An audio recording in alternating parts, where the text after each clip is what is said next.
Welcome everyone, this is Mannat official YouTube channel. MCRE 2025 class number 25 करने वाले हैं आज बैच 2.0 के अंदर।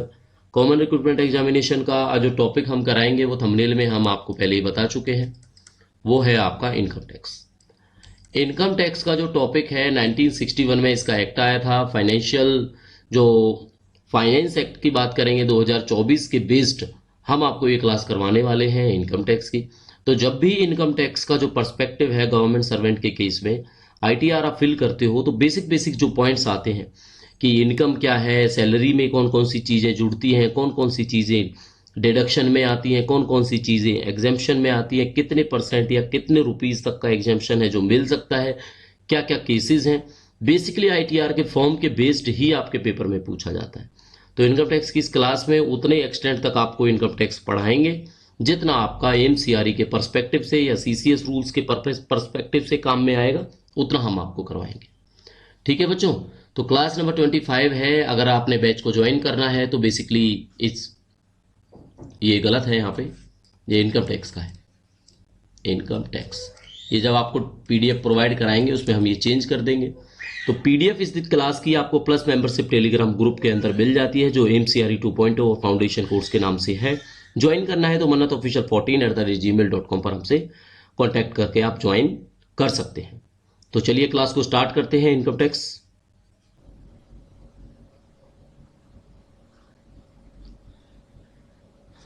इनकम टैक्स की जब भी बात करते हैं तो बेसिकली एक बात निकल के आती है कि स्टैंडर्ड डिडक्शन कितनी होती है।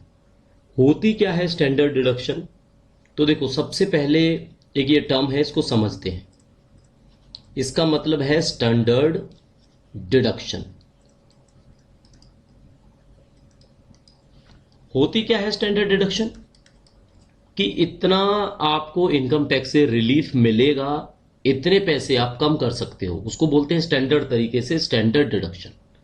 तो देखो, स्टैंडर्ड डिडक्शन का एक तो ओल्ड टैक्स रिजीम है आपका जो पहले से हम लोग भरते आ रहे हैं, एक आ जाता है न्यू रिजीम।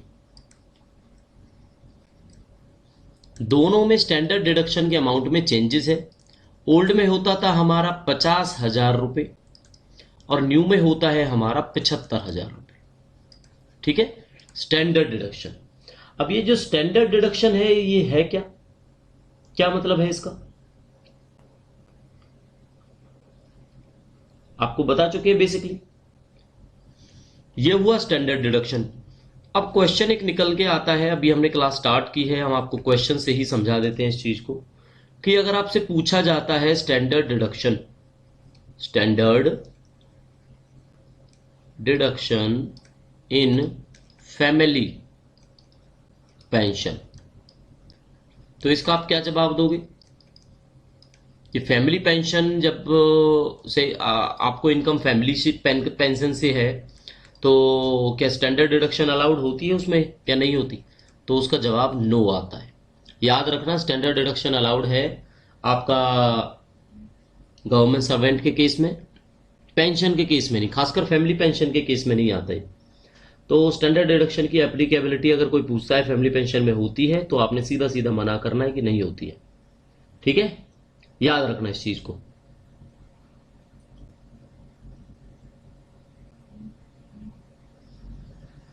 तो इसी तरह के क्वेश्चन है जो पेपर में आपसे पूछे जाते हैं। Standard deduction, old tax regime, new tax regime, कौन से सेक्शन के तहत क्या, बेसिकली आपको देखो पढ़ने को बहुत बड़ा है। इनकम टैक्स का जो है, इनकम टैक्स का एक्ट है 1961 वाला है आई थिंक, जो इनकम टैक्स का शुरुआती है।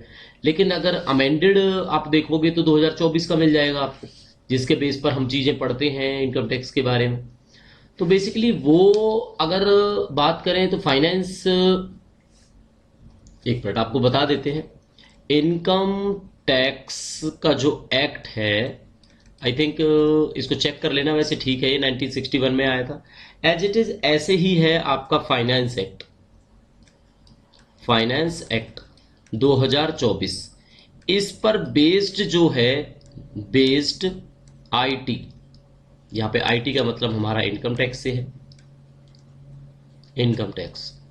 तो ये आपको पढ़ाएंगे फाइनेंस एक्ट 2024 बेस्ड जो आपका इनकम टैक्स है। इनकम टैक्स बेसिकली हम किस केस में पढ़ रहे हैं? गवर्नमेंट सर्वेंट के केस में। जीएस का मतलब हर क्लास में हम आपको बता ही चुके हैं कि जहां पे जीएस लिखेंगे उसका मतलब होगा गवर्नमेंट सर्वेंट। तो गवर्नमेंट सर्वेंट के केस में क्या होता है, income tax, income tax on salary, यही होता है ना। इस चीज को नोट करना है और यही हम पढ़ेंगे, ठीक है। यही क्या करने वाले हम, पढ़ने वाले हैं। तो जब भी इनकम टैक्स की बात आप करोगे तो सबसे पहले तो आप समझोगे इनकम टैक्स होता क्या है, ठीक है। तो इनकम को जो बेसिकली, इनकम जो है हमारी, उसके डिफरेंट हेड्स हैं। कौन कौन से हेड्स हैं समझ लेते हैं। एक तो सबसे पहले जो होगी इनकम आपको सैलरी से होगी, गवर्नमेंट के केस में तो यही है। अब जॉब आप करते ही हो लेकिन आपके पास अपना घर भी है, वो आपने रेंट पे दिया हुआ है, तो आपको हाउस प्रॉपर्टी से भी इनकम आती होगी, तो वो भी आपके इनकम हेड में जुड़ेगा, ये हेड भी, ठीक है। थर्ड पे बच्चों आपका आ जाता है इनकम जो आपका कोई कैपिटल गेन हुआ है, आपने कोई पैसा कहीं लगाया हुआ है या आपकी जो एसेट्स हैं उनमें कोई आपको बेनिफिट मिला है तो उससे भी इनकम आती है, उसको भी जोड़ा जाता है, ठीक है। कोई प्रॉफिट या गेन आपको होता है, प्रॉफिट गेन सेम ही है इसका मतलब आपके बिजनेस में, तो वो इनकम भी इसके अंदर जोड़ी जाती है। और लास्ट में जो क्लियर करता है इनकम टैक्स, वो सिंपल सा लिख देता है एनी अदर सोर्सेस, कि कहीं और से भी आपको इनकम अगर आती है तो वो भी इनकम के जो हेड है उसके अंदर जोड़ के हम इनकम की बात करते हैं, ठीक है। चलो, अब आपकी इनकम आई, इनकम में सबसे पहला जो टैक्स डिडक्शन होगा, सबसे पहला जो टैक्स डिडक्शन होगा वो होगा एट सोर्स। सोर्स मतलब जहां पर वो इनकम बनी। अब इनकम कहां पर बनी, आपका एम्प्लॉयर बनाएगा। एम्स में आप जाओ लगोगे, डबल एओ लगोगे, एलडीसी यूडीसी लगोगे, तो आपका जो एम्स का एस्टेब्लिशमेंट है वही आपका टैक्स डिडक्ट कर लेगा, इसीलिए उसको टैक्स डिडक्शन एट सोर्स बोलते हैं, या tax deduction at employer and भी बोल सकते हैं, क्योंकि एम्प्लॉयर ही डिडक्ट कर लेता है हमारा इनकम टैक्स। और वो कैसे करता है, मंथली इंस्टॉलमेंट्स में करता है, मंथली इंस्टॉलमेंट्स में एम्प्लॉयर टैक्स डिडक्टेड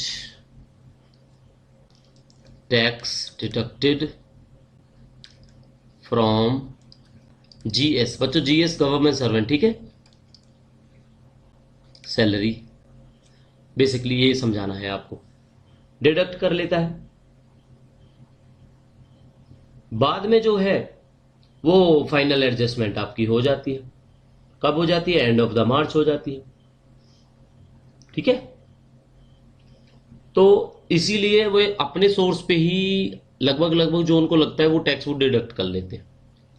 बाद में जब आप आईटीआर फाइल करते हो तो उन्होंने तो सैलरी का तो अपना काट लिया, लेकिन आपकी कोई और इनकम है, प्रॉपर्टी से है, वो जैसे ही डालोगे तो वो भी आपकी इनकम के अंदर आएगा, फिर आपका टैक्स का वो बढ़ जाएगा। अगर वो चीज़ें आपकी बढ़ जाती हैं तो पेमेंट का ऑप्शन आता है, आप पे कर सकते हो, ठीक है। अगर जो आपका कटा हुआ है उसके अंदर रिबेट आपने लेने हैं कुछ पैसे, मान लो एम्प्लॉयर ने 40,000 काटा साल के अंदर, आप उस 40,000 में से शो करते हो कि 20,000 मेरे को रिफंड मिलना चाहिए था, तो 20,000 आपको रिफंड मिल जाता है। तो कुल मिला के टैक्स डिडक्शन एट सोर्स होता है जो एम्प्लॉयर आपका कट कर लेता है। तो फाइलिंग ऑफ रिटर्न आप करते हो, बेसिकली वो क्लियर हो जाता है, तो ठीक है।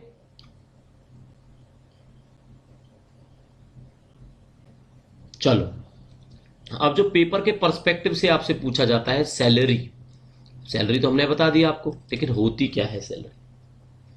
अब देखना सैलरी में आता क्या क्या है, आप नोट कर लेना, ये चीज पेपर में काम आएगी। सैलरी इंक्लूड्स, गिनते जाना कौन कौन सी चीजें होती है, ऑल काइंड ऑफ पे, कोई भी पे, फिर आपका डियरनेस अलाउंस, फिर आपकी लीव पे हो, लीव सैलरी अगर मिलती है तो वो आ जाता है, कोई बोनस है वो सैलरी के अंदर जोड़ा जाता है, ठीक है। अगर कहीं कहीं ओवर टाइम अलाउंसेस भी दिए जाते हैं वो भी सैलरी में जोड़े जाएंगे। मतलब जो जो पैसा आपको देते हैं ना वो जोड़ा जाता है। ट्रांसपोर्ट अलाउंस होता है वो जोड़ा जाता है, ठीक है। कंपनसेटरी अलाउंस अगर दिया जाता है वो जोड़ा जाता है, कंपनसेटरी अलाउंस, ठीक है, जुड़ गया।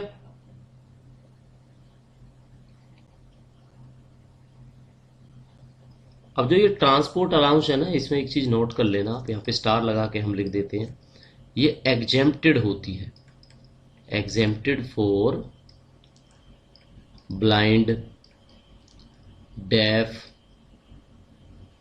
Orthopaedically handicap with disability of lower extremities, dumb होता है कोई, तो उनके लिए एग्जेम्पशन है। मतलब उनके लिए जो ट्रैवलिंग अलाउंस है वो आपका सैलरी के अंदर नहीं जोड़ा जाता है। ये नोट करने वाली चीज है, आप नोट कर लेना, ठीक है। क्लियर होगा बच्चों? और देखो, ये सारे हेड आपको बता दिए सैलरी के अंदर। अब आप जो लेते हो ना, क्या लेते हो, किसी भी तरह का ऑनोरेरियम है, ऑब्वियसली सैलरी है। किसी भी तरह का रेंट फ्री अगर क्वार्टर्स आपको दिए जाते हैं, रेंट फ्री क्वार्टर्स, इनकी वैल्यू वो भी जोड़ दी जाती है। Reimbursement of tuition fees, reimbursement of tuition fees, जिसको हमने आपको पढ़ाया हुआ क्या बोलते हैं, चाइल्ड एजुकेशन अलाउंस। क्लियर? ये हो गया। पेंशन है, जिसको पेंशन मिलती है तो पेंशन भी है। सबसिस्टेंस अलाउंस, कोई सस्पेंड हो गया है तो उसको मिलता है सबसिस्टेंस अलाउंस, ठीक है जी। आपको एचआरए हो गया,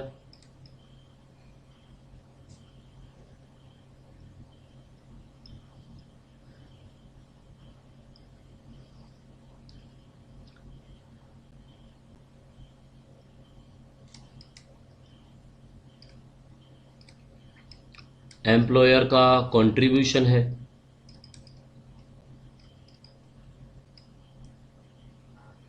एम्प्लॉयर का कंट्रीब्यूशन है जो एनपीएस में वो करते हैं। अब ये सारे हेड पढ़ लेना आप एक बार, सब चीज सैलरी के अंदर आती है, यानी कोई भी पैसा आपको दिया, एवरीथिंग सैलरी के अंदर। अब एक चीज है जो आपने याद रखनी है, वो कौन सी याद रखनी है कि कौन सा नहीं है, सैलरी नॉट इंक्लूड्स। एक हेड तो अभी पढ़ लिया आपने, अब जो नॉट इंक्लूड है वो भी पढ़ ली। जब आपको टीए दिया जाता है टूर के लिए या ट्रांसफर होता है, वो आपकी इनकम के अंदर नहीं जोड़ा जाता, ठीक है।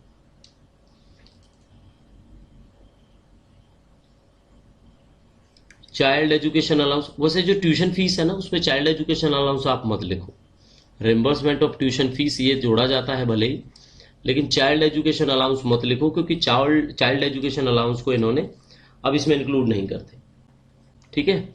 हॉस्टल की सब्सिडी भी होती है इसके साथ ही, वो भी इंक्लूड नहीं होती, तो उस पॉइंट को आप ट्यूशन फीस में रख सकते हो रिम्बर्समेंट में, लेकिन चाइल्ड एजुकेशन अलाउंस मत लिखना आप उसको, ठीक है। एक ट्राइबल एरिया में अगर कोई जॉब करता है तो वहां पे एक ट्राइबल एरिया अलाउंस मिलता है, ट्राइबल एरिया अलाउंस, वो आपका सैलरी में इंक्लूड नहीं होता है, ठीक है। और क्या चीज आती है, border area allowance,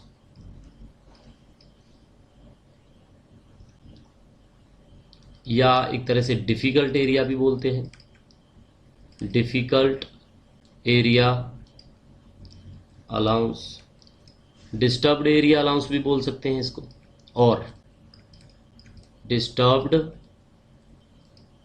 area allowance. अब जो ये अलाउंसेस हैं ये किस लिए दिए जाते हैं? किसी चीज को कंपनसेट करने के लिए दिए जाते हैं ना, तो ये आपके कंपनसेटरी अलाउंस भी है। याद रखना, आपको पता रहेगा कंपनसेटरी अलाउंस के एग्जाम्पल कौन कौन से हैं। चलो, ये पता लग गया ना आपको।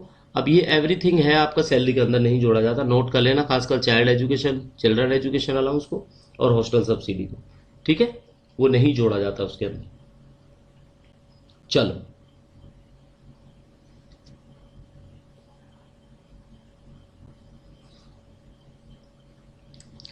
मोस्ट इंपोर्टेंट नोट, एक क्वेश्चन बन जाता है, काम आ जाता है। सैलरी रिसीव्ड फ्रॉम यूएनओ, ये हेड है हमारा, यहां पे लिख देते हैं इज नॉट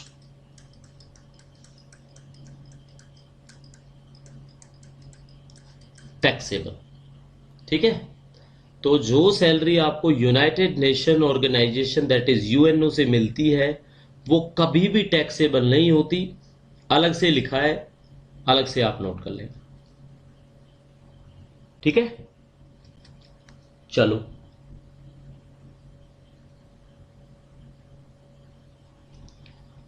यानी जब भी हम एग्जेम्पशन के मामले में पढ़ेंगे ना, एग्जेम्प्टेड इनकम,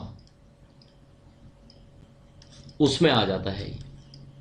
एक तो यूएनओ से सैलरी, दोबारा लिख देते हैं। एक पेंशन का जो कम्यूटेशन होता है, पढ़ाया था ना आपको, कम्यूटेशन कितना होता है, 40% कम्यूटेशन ऑफ पेंशन। उससे जो पैसा मिलेगा, कम्यूटेड वैल्यू जो पेंशन की होगी, वो आपकी टैक्सेबल इनकम में नहीं आती, ठीक है। जब आपको लीव सैलरी मिलती है, लीव इनकेसमेंट मिलता है, तो वो भी टैक्स फ्री होता है, लेकिन उसकी वैल्यू है, कितने तक वैल्यू है उसकी? उसकी जो वैल्यू है वो 25 लाख तक है। और ये 25 लाख तक है जो ये किसके अंदर आती है? सेक्शन 10 के अंदर आती है, 10AA के अंदर। इसको नोट कर लेना, ठीक है। चलो,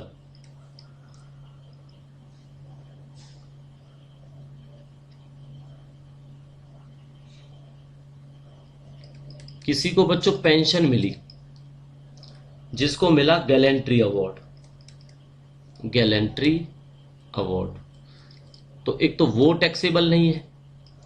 एक अगर उनकी फैमिली को भी फैमिली पेंशन मिलती है, फैमिली पेंशन ऑफ गैलेंट्री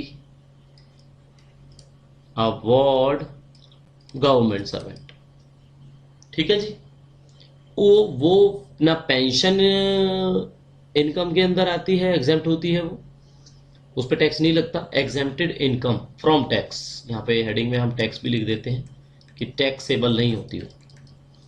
और उनकी जो फैमिली पेंशन है, पेंशन तो एम्प्लॉय को मिलेगी, फैमिली पेंशन परिवार को मिलेगी, तो वो भी एग्जेम्प्टेड आपकी रहती है, ये समझना है, ठीक है।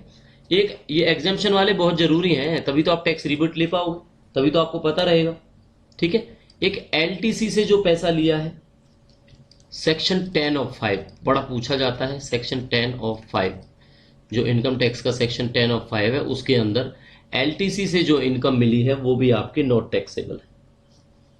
एक होता है पोस्ट ऑफिस का या बैंक का एसएससी अकाउंट। एसएससी कौन सा होता है? सुकन्या समृद्धि योजना। सुकन्या समृद्धि योजना पोस्ट ऑफिस में होती है या बैंक्स में होती है। आप ओपन कराते हो तो सुकन्या समृद्धि अकाउंट्स, या यहां पे और भी लिख देते हैं हम, स्वच्छ भारत कोष, स्वच्छ भारत कोष, कोष याद रखना ये शय है, ठीक है। स्वच्छ भारत कोष हो गया, क्लीन गंगा मिशन जो चलाया था उसका फंड होता है सीजीएफ, सीजीएफ बोलते हैं इसको, ठीक है, क्लीन गंगा फंड। ये सारे के सारे आपके नॉट टैक्सेबल है और उसका सेक्शन है वो सेक्शन 10 के अंदर ही है ये। लेकिन 10 में 11A है एंड 23C है। तो ये तो आपको इंश्योर होगा कि सेक्शन 10 जो है वो ही बताता है income which are fully exempted from tax, section 10 of income tax act. हो गया जी क्लियर आपको? चलो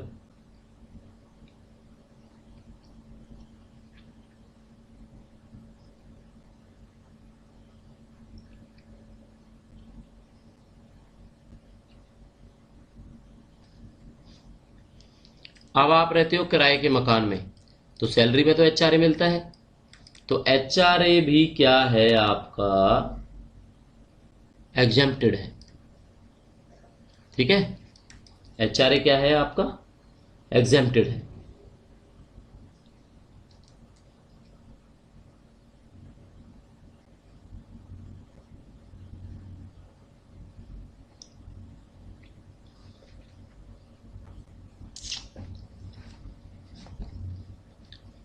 लेकिन इसके अंदर एक कंडीशन है,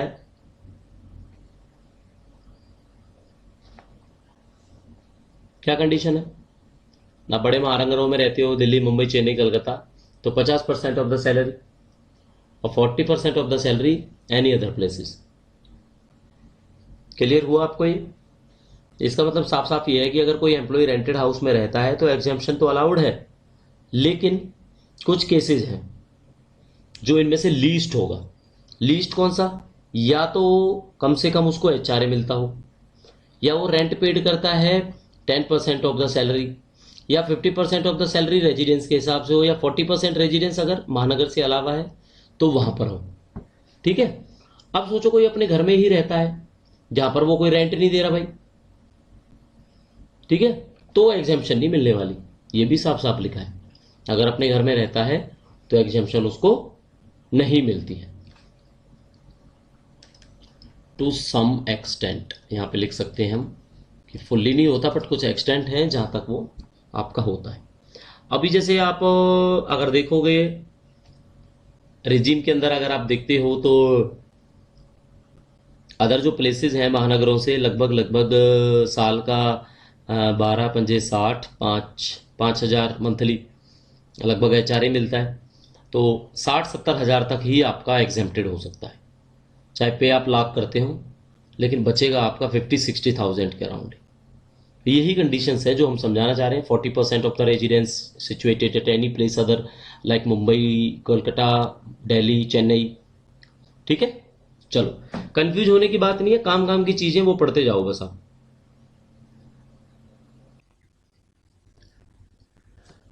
तो जैसे आपका एचआरए एग्जेम्प्टेड होता है सम एक्सटेंट तक, ऐसे कुछ और भी डिडक्शंस हैं जो एक्सटेंटेड मतलब कुछ एक्सटेंट तक आपके परमिसिबल होती है, यानी कि अलाउड होती है। तो कौन कौन सी डिडक्शन है? जैसे सबसे पहले तो हम आपको बता देंगे, चलो पहले तो हेडिंग हम लिख देते हैं, deductions,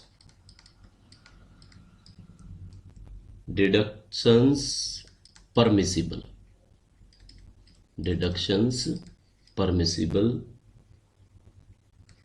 to some extent.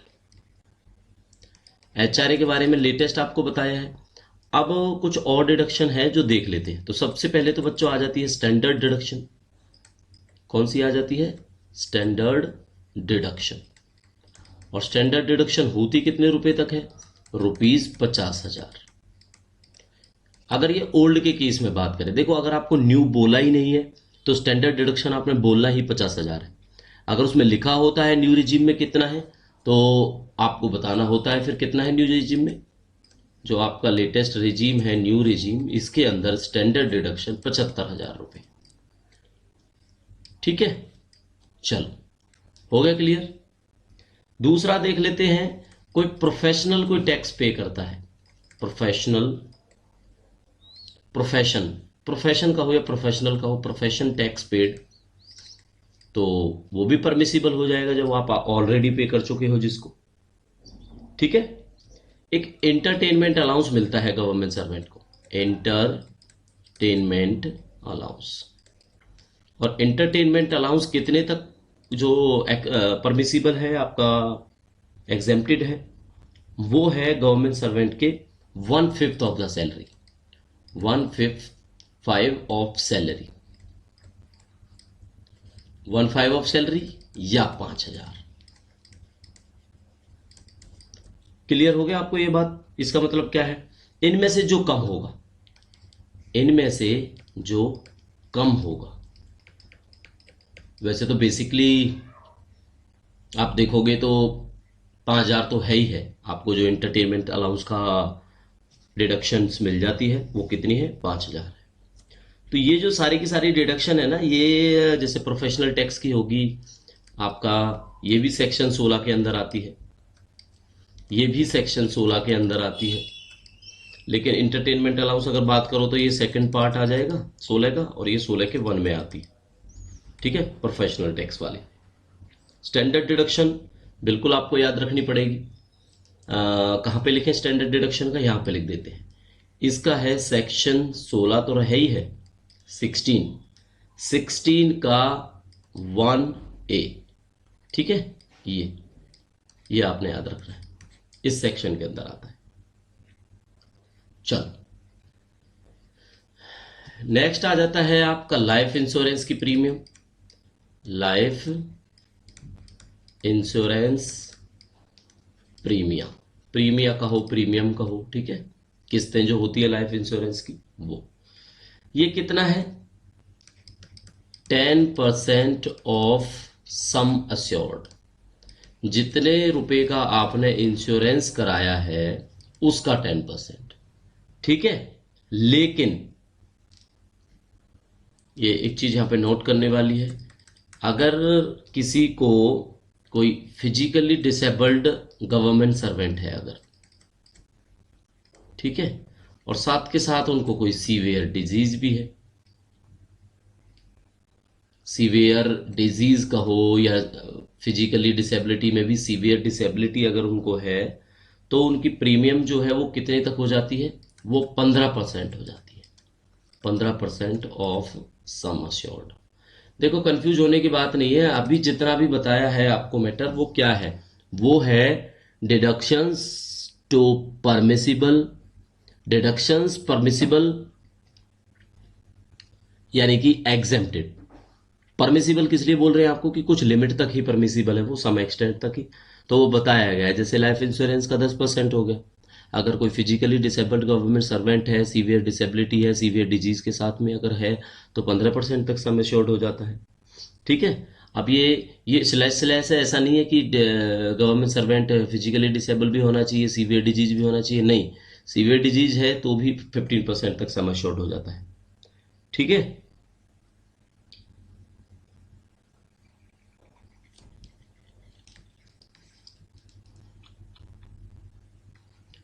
Provident fund, PF, provident fund, ये भी आपका परमिसिबल होती है डिडक्शन, ये तो 100% ही होती है। और ऐसे ही आपको जब सुपर एनुएशन फंड मिलता है, सुपर एनुएशन फंड यानी रिटायरमेंट पे जो पैसा मिलता है, वो भी क्या है, वो भी आप दिखा सकते हो कि ये मेरा रिटायरमेंट का पैसा है, वो भी आपका टैक्स फ्री होता है। ठीक है,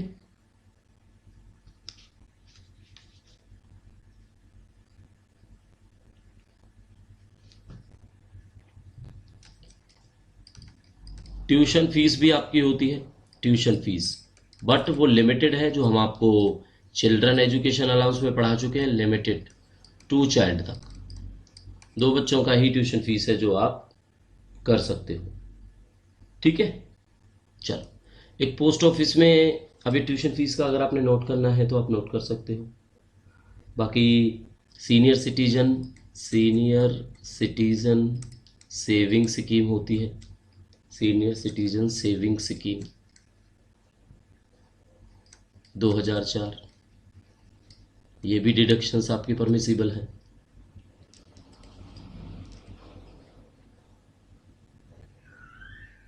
ठीक है,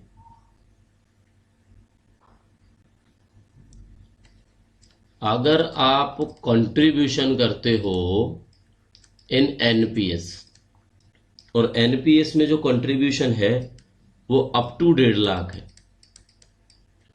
अप टू 1,50,000 रुपये, ठीक है।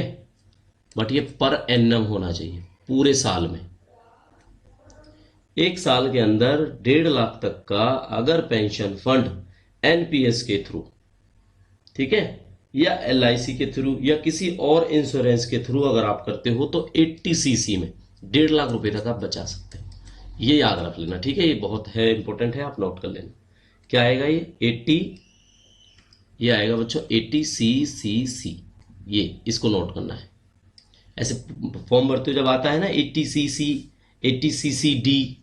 अब 80C में क्या है, 80 जो C है इसमें भी डिडक्शन परमिसिबल है। ये क्या है भाई, 80C है, ये है आपका कंट्रीब्यूशन जब आप करते हो किसमें, पेंशन स्कीम में, किसी में पेंशन स्कीम में करते हो और 3 साल से कम के लिए, तो जो PFRDA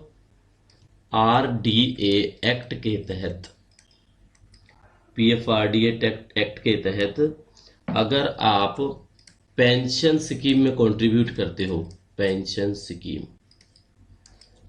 but less than 3 years, तो 80C में आप वो भी दिखा सकते हो, ठीक है। क्लियर हो गया आपको, 80C पता लग गया, 80CCC पता लग गया।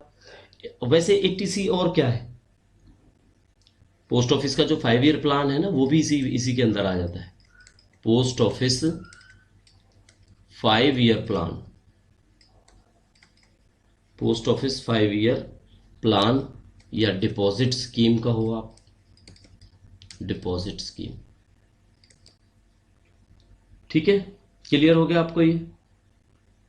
चलो अब एक बताएंगे आपको डिडक्शन 80CCD, 80CCD। 80CCD में क्या होता है, 80CCD में आपका आ जाता है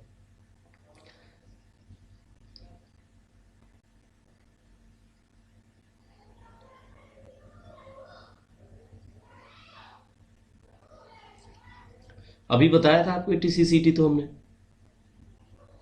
नहीं बताया था। चलो ये 80CCD में वही है जो गवर्नमेंट की पेंशन स्कीम है, गवर्नमेंट पेंशन स्कीम, जिसमें आपकी सैलरी का 10% ऑफ द सैलरी आपसे लिया जाता है, ठीक है। 14%, यार ये एनपीएस का ही है, ठीक है, पेंशन स्कीम तो बोलेंगे ही इसको। और 14% किसका होता है, एम्प्लॉयर का होता है। 14% इसके अंदर एम्प्लॉयर का होता है। तो अगर ये है तो ये 80CCD के अंदर आप डिडक्शंस को शो कर सकते हैं, ठीक है। चलो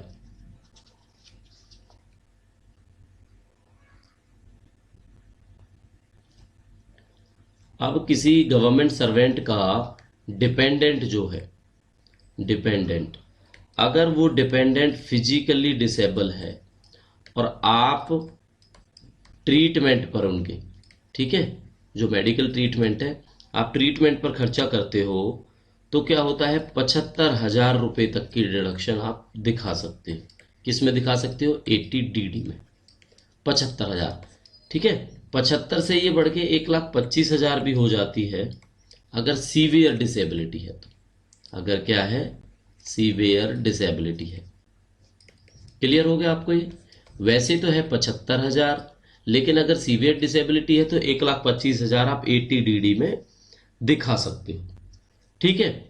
ये डीडी, ये अब ये डिजीज के आ जाएंगे आपके सारे के सारे।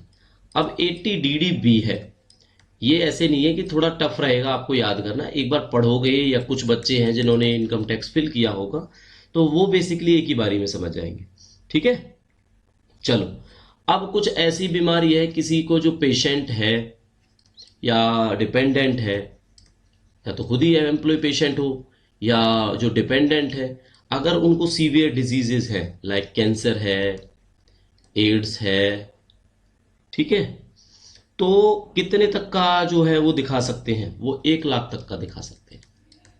1 लाख रुपए तक का खर्चा जो है वो आप डिडक्शन में शो कर सकते हो 80DD बी के अंदर, ठीक है। चलो ये डिजीज का हो गया आपका 80DD बी। अब हायर एजुकेशन के लिए अगर लोन लिया है तो वो भी आपका डिडक्शन में आ जाता है, हायर एजुकेशन लोन। ठीक है, लेकिन ये सेक्शन कौन सा है आपका, ये है 80 ई। ई से समझ लेना एजुकेशन है ना, इस तरह से लोन आपको याद हो जाएगा 80 ई। तो ये है इसका जो इंटरेस्ट है, इस पे जो इंटरेस्ट मिलता है, इंटरेस्ट वो आपका एग्जेम्प्टेड हो जाता है। लेकिन कितने तक एग्जेम्प्ट होता है ये आपको देखना पड़ेगा, है ना। कितने तक होता है, वैसे लगभग आई थिंक 50,000 के आसपास तक ही ये इंटरेस्ट को फ्री करता है। ये आप चेक कर लेना एक बार।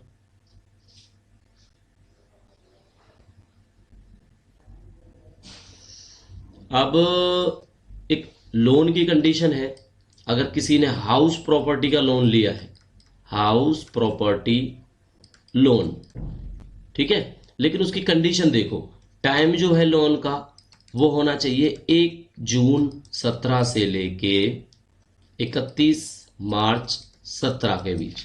अगर इस दौरान किसी ने लोन सैंक्शन करवाया है तो 50,000 रुपए तक का,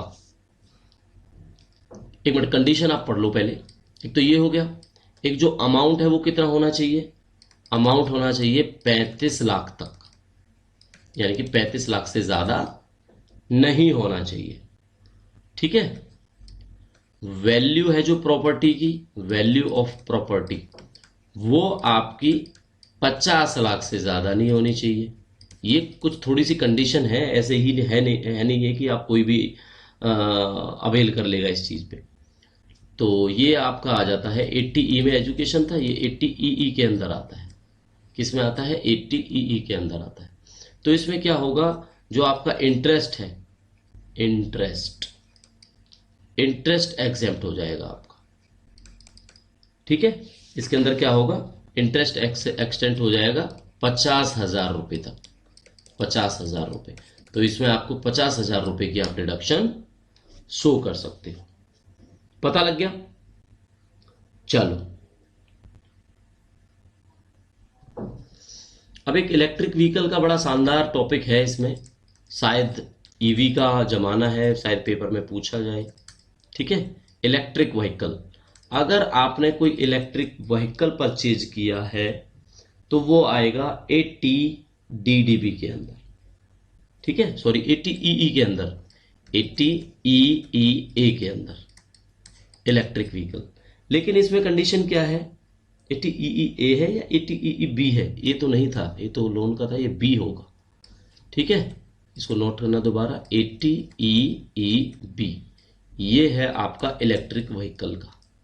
इसमें क्या होता है, अगर कोई इलेक्ट्रिक व्हीकल आपने परचेज किया है, लोन लिया है, ठीक है, तो डिडक्शन जो है इस पर 1.5 लाख तक अलाउड है,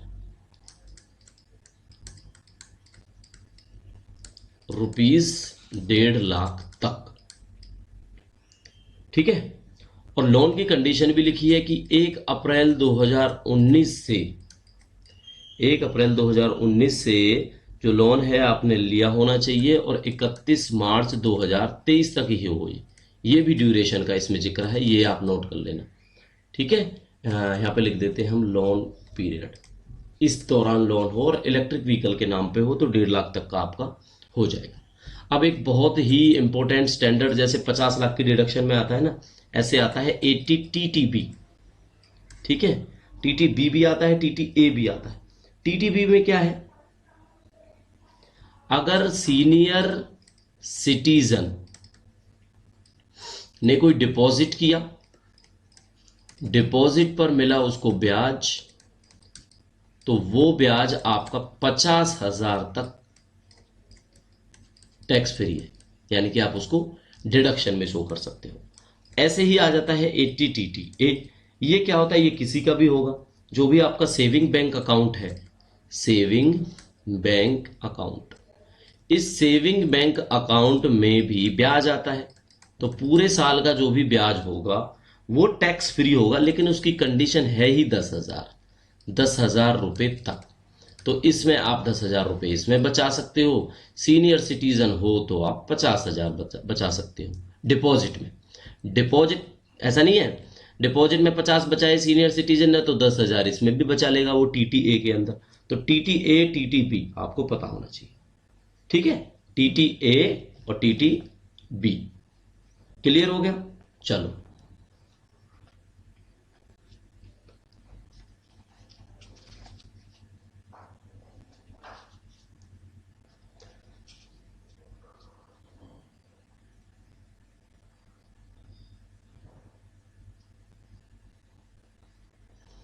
अब देखो, अगर इनकम टैक्स का एग्जैक्टली पढ़ेंगे तो बहुत बड़ा टॉपिक है, आप सबको पता है, पूरा का पूरा तो हम डिस्कस कर ही नहीं सकते, और पूरा का पूरा डिस्कस करने की आपको ज़रूरत भी नहीं पड़ेगी, ठीक है, तो पूरा डिस्कस हमने करना ही नहीं है बिल्कुल। चलो,